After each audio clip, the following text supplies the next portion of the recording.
বিএনপির সিনিয়র যুগ্ম মহাসচিব রুহুল কবির রিজভী হই দলের নাম ভাঙায় রেখে ওই সন্ত্রাসী কর্মকাণ্ড কিংবা অসৎ আচরণ করিলেই সঙ্গে সঙ্গে কঠোর ব্যবস্থা নিয়ে হইব অনেকেই রেহাই না পাইব।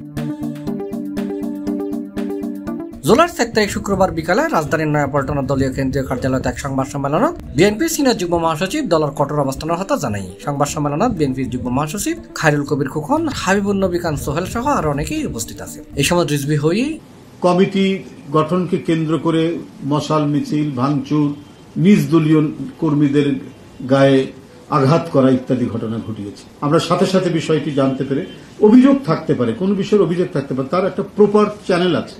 অভিযোগ জেলার কাছে দিবে, জেলা যদি সেখানে কোনো কাজ না হয় কেন্দ্রে দেবে, ভারপ্রাপ্ত চেয়ারম্যান বরাবর দিতে পারে, সেখানে সেটার উপরে আপনার আলোচনা হতে পারে, তদন্ত হতে পারে, খতিয়ে দেখা যেতে পারে। সেটা না করে হাতে আইন তুলে নিয়ে নিজ দলেরই প্রতিপক্ষকে ঘায়েল করার মতো এই ধরনের হীন হিংসাস্ত্রই কাজ হতে পারে না। রিজভী হই ইতিমধ্যে ৪-৫ হাজার বিএনপি এবং দলের বিভিন্ন অঙ্গ সংগঠনের নেতা কর্মী যারা দলের নামে বিভিন্ন অঙ্গ সংগঠনের নামে সহযোগী সংগঠনের নামে হল দুর্বৃত্ত চক্রালয় যোগ সাযোগ করি বা দুর্বৃত্ত চক্র গড়ি তুললি বা অনৈতিক কাজের মধ্যে থাকি এসব আরা সন্ধান করি এবং এরকমের ঘটনা জানিতে পারিলি সাথে সাথেই ব্যবস্থা লয়। এক্ষেত্রে বিএনপি এবং বিএনপি নেতাল আপসহীন। বিএনপির ভারপ্রাপ্ত চেয়ারম্যান তারেক রহমান একেবারে জিরো টলারেন্স লয়ে এ হাসান করেন।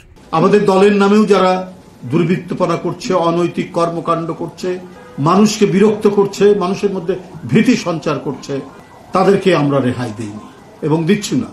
দলের ভারপ্রাপ্ত চেয়ারম্যান প্রতিনিয়ত প্রতি সময় সারা বাংলাদেশের কোথায় ঘটছে, দলের নামে কারা কি করছে সবকিছু খবর নিয়ে আমরা সাথে সাথেই সেটার ব্যবস্থা নিয়েছি।